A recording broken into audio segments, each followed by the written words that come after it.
So Real Madrid versus Real Betis match. Real Madrid 5-1 എന്നുള്ളൊരു വലിയൊരു മാർജിനിൽ വിജയിച്ചിട്ടുണ്ട്. Okay, so ഈ ഒരു വിജയം റയൽ മാഡ്രിഡിനെ സംബന്ധിച്ചിടത്തോളം നല്ലൊരു കാര്യമാണ്. കാരണം ഈ ഒരു മാച്ചിൽ ഗോൺസാലോ ഗാർസിയ ഹാട്രിക് അടിക്കുന്നു, റോഡ്രിഗോൻ്റെ 2 അസിസ്റ്റ്, വാൽവർദേൻ്റെ 2 assist, Frank Garcia goal score ചെയ്യുന്നു. അങ്ങനെ മൊത്തത്തിൽ റൗൾ അസെൻസിയോ ഗോൾ സ്കോർ ചെയ്യുന്നു. ടോട്ടലി ഒരു ടീം പ്ലേ നടന്നതുപോലെ ഉണ്ട്. ഓക്കെ, മറ്റേ ലാസ്റ്റ് കലണ്ടർ ഇയറിലെ ഗോൾസിൻ്റെ എണ്ണമൊക്കെ എടുത്ത് നോക്കിക്കഴിഞ്ഞ് കഴിഞ്ഞാൽ എംബാപ്പെ 59 ഗോൾ, Vinicius 14, Bellingham 11, Rodrigo 10. What is that? അത്രയാണോ വേണ്ടത്? എംബാപ്പെ മാത്രം ഗോൾ സ്കോർ ചെയ്താൽ മതിയോ? ഇത് എംബാപ്പയ്ക്കുള്ളൊരു ഹെയ്റ്റ് ഒന്നും അല്ല കേട്ടോ. Okay, Mbappe is a world class player. അദ്ദേഹം അവിടെ ഒരു സൈഡിലുണ്ട്.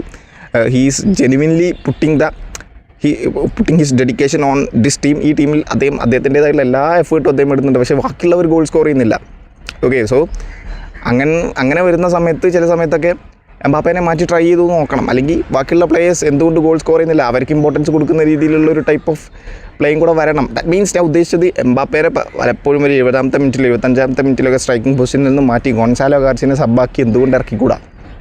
എൻട്രിക്ക് ഉണ്ടായിരുന്നു അവിടെ. അത്യാവശ്യം കുഴപ്പമില്ലാത്ത വേൾഡ് ക്ലാസ് സ്ട്രൈക്കർ തന്നെയാണ് അദ്ദേഹം. പക്ഷേ അതേപോലെ ഒളിമ്പിക് ലിയോണിൽ പോയി. ഓക്കെ, ലോണിലാണ് പോയിട്ടുള്ളത്. ഇത്ര പർട്ടിക്കുലർ മാച്ചസ് ഒളിമ്പിക് ലിയോണിൽ കളിക്കണം എന്ന് നിർബന്ധമുള്ള രീതിയിലാണ് അദ്ദേഹത്തെ പറഞ്ഞയച്ചിട്ടുള്ളത്. കാരണം പ്ലേയിങ് ടൈം എൻട്രിക്കിന് വേണം. അങ്ങനെയാണ് റയൽ മാഡ്രിഡ് പറഞ്ഞയച്ചിട്ടുള്ളത്. 2026 സമ്മർ ട്രാൻസ്ഫർ വിൻഡോ വരെ വിത്തൗട്ട് ബൈയിങ് ഓപ്ഷൻ ഒളിമ്പിക് ലിയോണിന് അദ്ദേഹത്തിന് മേടിക്കാൻ പറ്റില്ല. സോ റയൽ മാഡ്രിഡിലോട്ട് തിരിച്ചു വരും, അദ്ദേഹം കൺഫേം ആണ്. അങ്ങനെയാണ് ഇപ്പോൾ കറൻ്റ്ലി റയൽ മാഡ്രിഡിൻ്റെ സിറ്റുവേഷൻ. സോ സ്ട്രൈക്കേഴ്സിനെ പ്രോപ്പർ നമ്പർ 9 സ്ട്രൈക്കറാണ് ഈ ഒരു ഗോൺസാലോ ഗാർസിയ. അദ്ദേഹത്തെ ട്രൈ ചെയ്ത് കഴിഞ്ഞ് കഴിഞ്ഞാൽ ഒരു അദ്ദേഹം ഗോൾ സ്കോർ ചെയ്യുമെന്ന് അദ്ദേഹം ഓൾറെഡി ക്ലബ്ബ് വേൾഡ് കപ്പിൽ തെളിയിച്ച കാര്യമാണ്. പിന്നെ ഏതെങ്കിലും ഒരു ലാലിഗ മാച്ചസിൽ വല്ലപ്പോഴൊക്കെ ഒന്ന് ഇറക്കിയിട്ട് അദ്ദേഹം ഫോം ആവുന്നില്ല എന്ന് പറഞ്ഞ് വീണ്ടും ബെഞ്ചിൽ ഇരുത്തി കഴിഞ്ഞ് കഴിഞ്ഞാൽ അത് പണിയാവും. അത് അദ്ദേഹത്തിന് ഫോം ആവാൻ എത്രത്തോളം ചാൻസ് കിട്ടുമെന്നുള്ളതും സംശയമാണ്. സോ അങ്ങനെ വെച്ച് നോക്കുമ്പോൾ അദ്ദേഹത്തിൻ്റെ 1-2 മാച്ചസ് ട്രൈ ചെയ്ത് കഴിഞ്ഞാൽ അദ്ദേഹം ഗോൾ സ്കോർ ചെയ്യുന്നുണ്ട്. 2-3 മാച്ചസ് ഇറക്കി 3ാമത്തെ മാച്ചിൽ അദ്ദേഹം ഹാട്രിക് അടിച്ചു.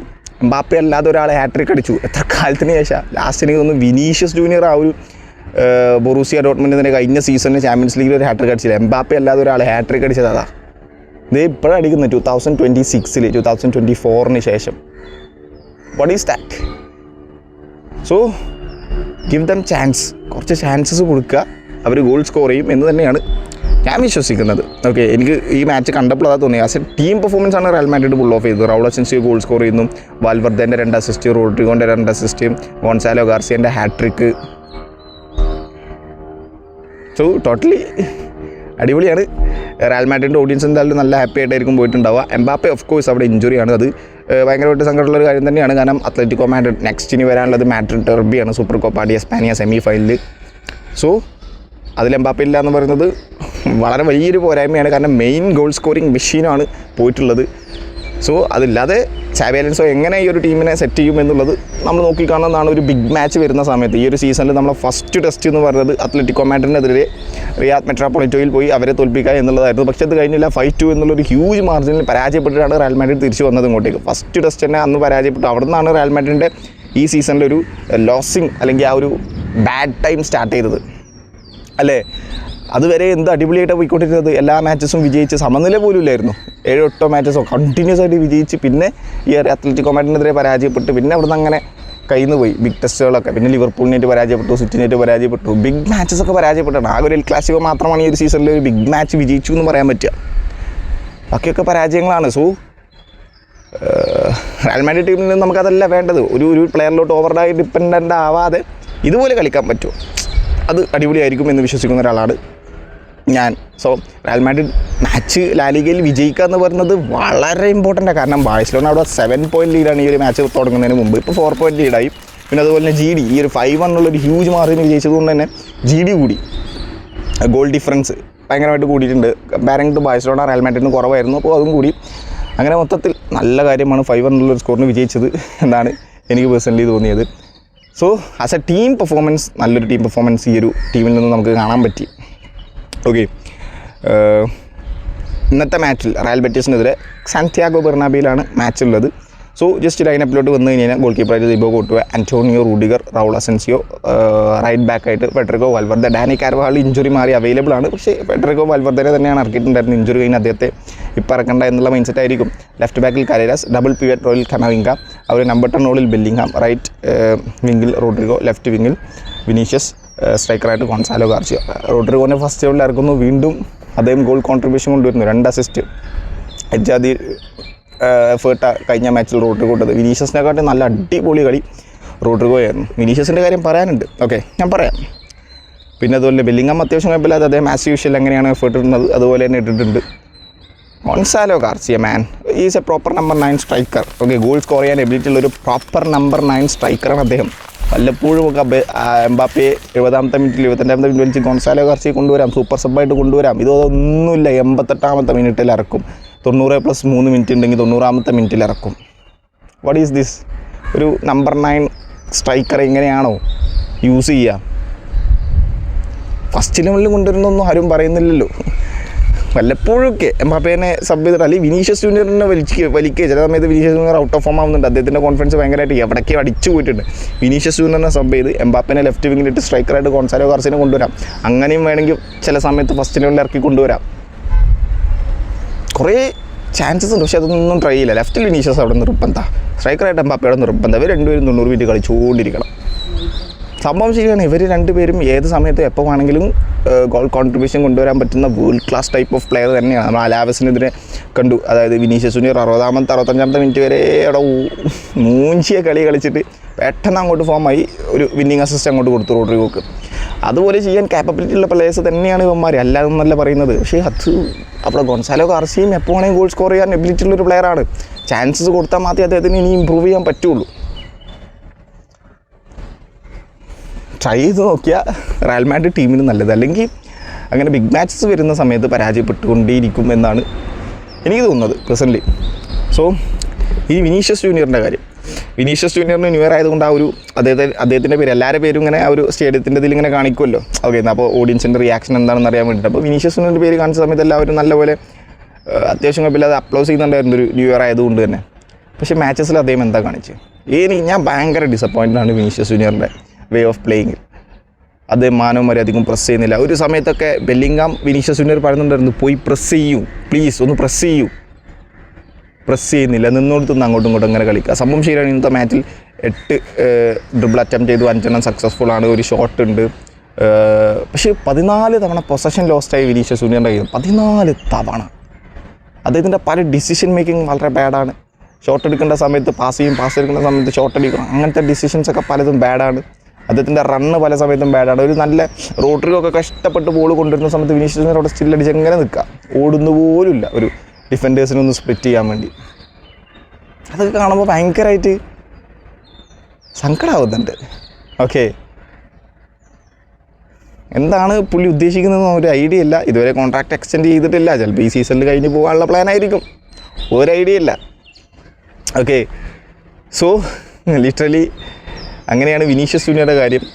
മാച്ച് സ്റ്റാർട്ട് ചെയ്ത് വിനീഷ്യസ് ജൂനിയറിൻ്റെ ഒരു പെനാൽറ്റി അറ്റംപ്റ്റിലൂടെയാണ് മാച്ച് സ്റ്റാർട്ട് ചെയ്തത്. എന്നെ സംബന്ധിച്ചിടത്തോളം അതൊരു പെനാൽറ്റിയാണ്. ഓക്കെ, തുടക്കം തന്നെ ഒരു വിനീഷ്യസ് ജൂനിയർ ആ ഒരു ബോൾ കൊണ്ടുവന്ന സമയത്ത് അദ്ദേഹത്തെ ഫൗൾ ചെയ്യുന്നു.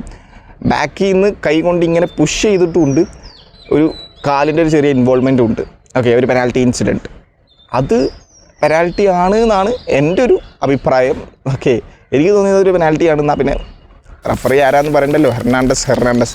ആ ചങ്ങായി മോശം തീരുമാനങ്ങൾക്ക് PhD എടുത്ത ആളാണ്. ഓക്കെ, പുള്ളി ചിലപ്പോൾ ബാഴ്സലോണ ഓഡിയൻസിന് റയൽ മാഡ്രിഡ് ഓഡിയൻസ് നല്ലപോലെ അറിയായിരിക്കും. ചില മാച്ചസിലൊക്കെ ഈ ചങ്ങായിൻ്റെ ഒരു പരിധി വരെ ഡിസിഷൻസൊക്കെ ശരിയാണ്, പക്ഷേ എടുക്കുന്ന പൊട്ട ഡിസിഷൻസൊക്കെ ഒരു ക്രൂഷ്യൽ സാധനങ്ങളായിരിക്കും. എന്തായാലും ഇത് കൊടുത്തില്ല. ഓക്കെ, ലിറ്ററലി പെനാൽറ്റി കൊടുത്തില്ല. പിന്നെയാണ് റോഡ്രിഗോ, മറ്റേ ബെല്ലിംഗ്ഹാം ഇവരൊക്കെ അങ്ങനെ ട്രൈ ചെയ്യുന്നു. അവസാനം വിനീഷ്യസ് ജൂനിയറിനെ തന്നെ ഫൗൾ ചെയ്തതിൽ നിന്നാണ് എനിക്ക് തോന്നുന്നു, വിനീഷ്യസ് ജൂനിയറിനെ ഫൗൾ ചെയ്തതിൽ നിന്നും ഒരു സെറ്റ് പീസ് കിട്ടുന്നു. ആ ഒരു ലെഫ്റ്റ് ബോക്സ് എഡ്ജിൽ നിന്നും കോർണർ പോലെ അവർ എടുത്തത്. അവിടുന്ന് റോഡ്രിഗോ ഒരു ക്രോസ് കൊടുക്കുന്നു, ഗോൺസാലോ ഗാർസിയ ഹെഡ് ചെയ്തത് ഗോളാക്കുന്നു. അങ്ങനെ 1-0 എന്നുള്ളൊരു സ്കോറിന് റയൽ മാഡ്രിഡ് മുന്നിലെത്തുന്നു. ഓക്കെ, അങ്ങനെ ഫസ്റ്റ് ഹാഫ് ആ ഒരു 1-0 എന്നുള്ളൊരു സ്കോറിലാണ് മാച്ച് കഴിഞ്ഞത്. പിന്നെ ഫസ്റ്റ് ഗോൾ സ്കോർ ചെയ്ത സമയത്ത് ഞാൻ വിചാരിച്ചു ഇവന്മാർക്ക് ഇനി റയൽ മാഡ്രിഡിന് ഇനി ഗോൾ സ്കോർ ചെയ്യണ്ടേ, ഒരു തണുത്ത കളിയാണ് കളിച്ചുകൊണ്ടിരുന്നത്. ഓക്കെ, പക്ഷേ അല്ല, ഫസ്റ്റ് ഹാഫ് അങ്ങനെ പോയി, ഗോളൊന്നും കൺസീഡ് ചെയ്യാതെ അങ്ങനെ പോയി. റൗൾ അസൻസിയൊക്കെ അടിപൊളിയായിട്ട് ഫസ്റ്റ് ഹാഫിൽ ഡിഫെൻഡ് ചെയ്തു കിട്ടും, ഇല്ല എന്ന് പറയാൻ പറ്റില്ല. ചെവിനി ഇന്നത്തെ മാച്ചിൽ നല്ല ഒരു പെർഫോമൻസാണ് പുൾ ഓഫ് ചെയ്തത്. പല സമയത്ത് നല്ല ഹാർഡ് വർക്ക് ചെയ്ത് സ്കില്ലിട്ട് ആ ഒരു ബോൾ അവിടെ നിന്ന് എടുത്ത് അറ്റാക്കേഴ്സിന് കൊടുക്കുന്ന കാഴ്ചയൊക്കെ കാണുന്നുണ്ട്. ഓക്കെ, പിന്നെ ഈ വിനീഷ്യസ് ജൂനിയർ എന്ന് പറയുന്ന സമയത്ത് ഏറ്റവും കൂടുതൽ അറ്റാക്ക് വരുന്നതും ലെഫ്റ്റ് വിങ്ങിലൂടെയാണ് കേട്ടോ. ഈ ചങ്ങായിക്കൊന്നും മനസ്സുകൊണ്ട് വിചാരിച്ച ഗോൾ സ്കോർ ചെയ്ത് കാര്യമായിട്ട് നല്ല രീതിയിൽ നല്ല ടച്ച് ഉണ്ടായിരുന്നു ഇന്നത്തെ മാച്ചിൽ. ആ ചങ്ങായി ഒന്ന് വിചാരിച്ച ഗോൾ സ്കോർ ചെയ്ത് ടീമിന് നല്ല ഇൻവോൾവ്മെൻറ്റ് കൊടുക്കാം. സംഭവം ശരിയാണ്, വിനീഷ്യസ് ജൂനിയറിൻ്റെ ഫൗളിലാണ് ആ ഒരു സെറ്റ് പീസ് കിട്ടിയത്, അതിലാണ് ഗോളായത്. പല സമയത്തും Vinicius junior of the play, I mean അദ്ദേഹത്തിൻ്റെ ആ ഒരു കോൺട്രിബ്യൂഷനിലൂടെ തന്നെയാണ് ഗോളൊക്കെ വരുന്നത്. അതൊന്നും അല്ല എന്നല്ല പറയുന്നത്. പക്ഷേ എന്തോ ഒരു സാറ്റിസ്ഫാക്ഷൻ ഇല്ലാത്ത പോലെ. എനിക്കറിയില്ല, എൻ്റെ ഒരു പേഴ്സണൽ അഭിപ്രായമാണ്. നിങ്ങളെന്താണ് ജസ്റ്റ് ഒരു കമൻറ്റ് ബോക്സിൽ രേഖപ്പെടുത്തുക. വിനീഷ്യസ് ജൂനിയറിൻ്റെ ആ ഒരു വേ ഓഫ് പ്ലേയിങ് നിങ്ങൾക്ക് എന്താണ് തോന്നിയത്? ഓക്കെ, സോ പിന്നെ അത് കഴിഞ്ഞ് ഫസ്റ്റ് ഹാഫ് അങ്ങനെ കഴിഞ്ഞു. കുറേ നല്ല ട്രൈകൾ ഉണ്ടായിരുന്നു, പ്രത്യേകിച്ച് ഓർത്ത് വെക്കാൻ കാര്യമായിട്ടൊന്നും ഇല്ലായിരുന്നു ഫസ്റ്റ് ഹാഫിൽ. ഓക്കെ, സെക്കൻഡ് ഹാഫിലാണ് പിന്നെയും കുറേ നല്ല ഇൻസിഡൻസ് വന്നത്. റയൽ ബെറ്റിസിൻ്റെ ആയാലും റയൽ മാഡ്രിഡിൻ്റെ ആയാലും തുടക്കം തന്നെ ഒരു 52ാമത്തെ മിനിറ്റ് ആയപ്പോൾ തന്നെ വാൽവർദേൻ്റെ ഒരു ഹൈ ബോൾ ഗോൺസാലോ ഗാർസിയ ചെസ്റ്റിൽ ട്രാപ്പ് ചെയ്ത് ഫസ്റ്റ് ടൈം ഷോട്ട്, ഫ്രീ ആയി നിൽക്കുകയാണെന്ന് പറഞ്ഞപ്പോൾ ഫസ്റ്റ് ടൈം ഷോട്ട് അത് ആ ഒരു ലെഫ്റ്റ് കോർണറിലോട്ട് ഡിപ്പ് ചെയ്തിറങ്ങി. ഒരു ഹൈ ഷോട്ടൊന്നും അല്ല, പക്ഷേ ഒരു ലോഫ്റ്റ് ഷോട്ട് ലെഫ്റ്റ് കോർണറിലോട്ട് അങ്ങനെ പോയി.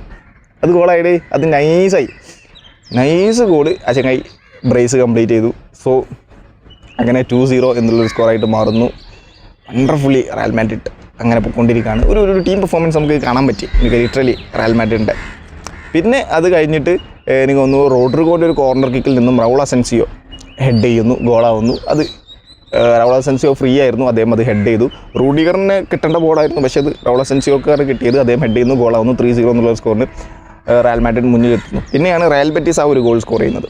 ഹെർണാണ്ടസ് എന്ന് പറഞ്ഞിട്ടുള്ള ഒരു പ്ലെയർ അത് കംപ്ലീറ്റ് അദ്ദേഹത്തിൻ്റെ ഒരു ത്രൂ ബോൾ കൊടുക്കുന്നു. ഹെർണാണ്ടസ് ആ ഒരു റൂഡിഗറിനെയും തിബോ കോർട്ടുവിനെയും എല്ലാവരെയും എന്താ പറയുക കബളിപ്പിച്ച് ആ ഒരു ഷോട്ട് അടിക്കുന്നു, ഒരു പവർഫുൾ ഷോട്ട് അടിക്കുന്നു. 3-1 എന്നുള്ള സ്കോറായി മാറുന്നു. അത് കഴിഞ്ഞിട്ട് റയൽ ബെറ്റിസിന് 1-2 നല്ല അറ്റാക്കുകൾ ഉണ്ടായിരുന്നു.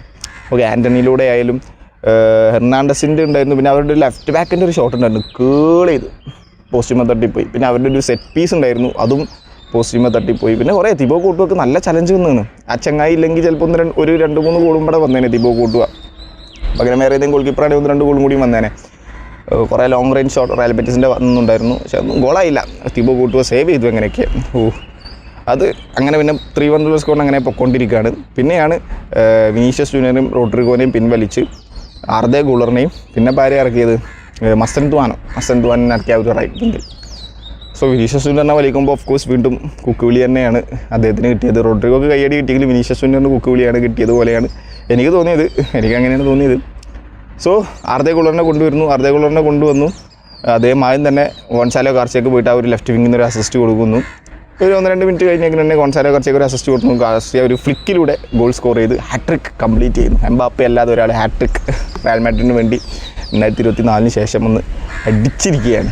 ഓക്കെ, ആ ഒരു ഹാട്രിക് കംപ്ലീറ്റ് ചെയ്തതോടുകൂടി അദ്ദേഹം ഒരു എന്താ പറയുക അദ്ദേഹത്തെയും സബ് ചെയ്തു. പകരം വേറെ ആരോ കൊണ്ടുവന്നു, എനിക്കൊന്ന് സെബല്ലോസിനെയാണ് ഒരാളെ കൊണ്ടുവന്നു. അത് ചെമിനിനെ പിൻവലിച്ചിട്ടാണ്. അത് ഒരു 90+ മിനിറ്റ് ആയിട്ടോ. അത് കഴിഞ്ഞിട്ടാണ് പിന്നെ ഫ്രാങ്ക് ഗാർസിയ വന്നിരുന്നു, അദ്ദേഹത്തെയും സബ് ചെയ്തിരുന്നു. വാൽവർദേൻ്റെ അസിസ്റ്റിൽ നിന്നും ഫ്രാങ്ക് ഗാർസിയ ഒരു ഗോൾ സ്കോർ ചെയ്തു കേട്ടോ. വാൽവർദേക്ക് 2 അസിസ്റ്റ്, റയൽ മാഡ്രിഡിന് റോഡ്രിഗോക്ക് 2 അസിസ്റ്റ്.